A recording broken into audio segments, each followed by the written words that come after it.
And it strikes me that sort of the RCM director sort of sitting in the eye of the storm here is forced to make so many compromises on how they would like to do things because of the limitations of the tools that they use, and that they have to jump through a lot of hoops or throw a lot of bodies at something.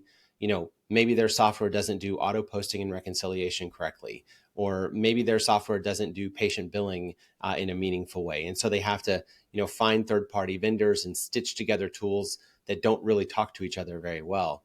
It feels like a never-ending situation. And then there's a bunch of hype out there. And so, Francis, you're seeing the AI hype. What do you think the perception is of the been there, done that 20-year veteran in revenue cycle director who's seeing and hearing all this marketing stuff? Oh, yes. So without making it real obvious of my age, I remember the pegboard system days, right? This is many years ago. The EMR systems, it still blows my mind that we are operating under a software that is based on 30-day cycles.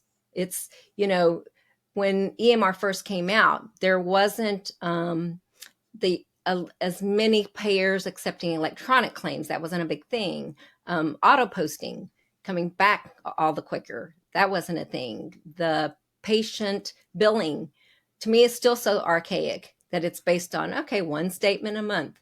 I mean, I encouraged clients to always adopt immediate bills going out. 14 days later, it's time for the past due. None of this 30, 60, 90, give them 3 phases, the past due, the pre-collect. We are moving in such a faster world. The EMR systems have not kept up with that pace in features. So that's one thing that comes to mind. The other thing is reports. Oh my gosh, I know a lot of practices that are thinking fast forward, or what do you call it, aggressively. They are willing to adopt another layer of technology, say a good analytics dashboard, or they'll adopt, some kind of coding denial manager. Now I'm going to make a comment about that. We have a lot of, through the clearinghouses, I love some of the denial management tools that are available built in. And I always used to tell my clients, to me, the Bible is the clearinghouse, because once it enters into the EMR system, you don't know what you're getting. At least at the clearinghouse remit level, 837, 830, it is real. That is what happened. Now, how it gets posted, how it gets, adjusted, reversed, voided, you name it. That's a whole post I've done one time, on LinkedIn. It makes a difference whether you're voiding or reversing or adjusting. And then what does that do to your reports? So the point of all this is the EMR, first of all, the built-in reports they don't fit the need. And if decisions are being made based on those reports, you're making decisions off wrong data. Yeah. People that are savvy enough to use spreadsheets, that's what I did as a consultant. Just take it all out, spit out some spreadsheets, sort it, prioritize it.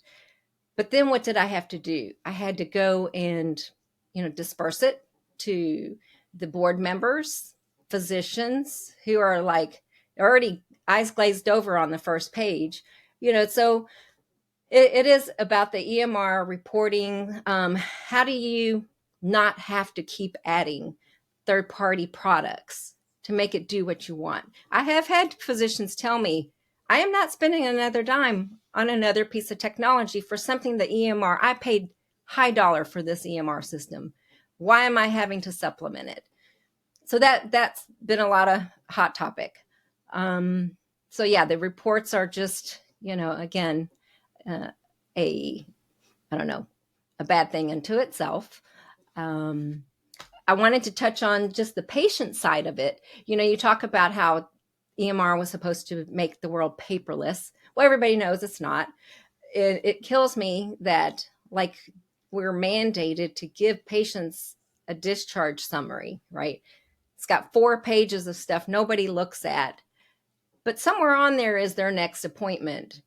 I've witnessed people checking out at a client's office. I'm just standing there observing, seeing how their workflow, and patients are like, "Can I have an appointment card, please?"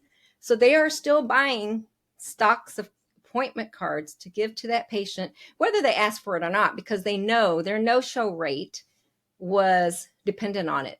They're like not coming to their appointments because they're not looking at when their next appointment is. So sometimes I feel like we've taken 2 steps forward and 3 steps back with our technology. Um, the intent was there, the good intentions were there, but that's not what I'm seeing. Yeah. Yeah, the on the ground reality of using these tools is pretty terrible. So everybody, every revenue cycle director who's sort of in the middle of this, they already have an EHR, and we're using both EHR and EMR. We're like soccer both ways all the time, so we cover all our bases here. Uh, so I say EHR, you say EMR.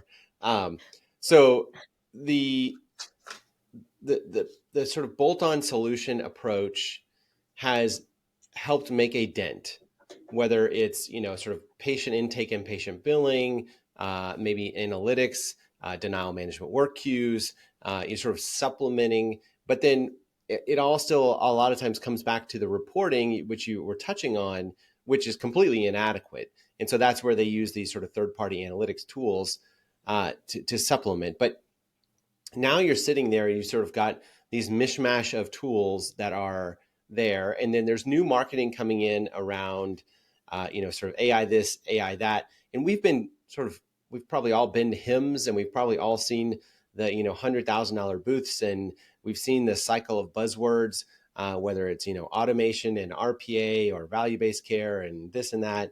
All these different buzzwords sort of flow through the marketing that is happening, to the providers and revenue cycle directors.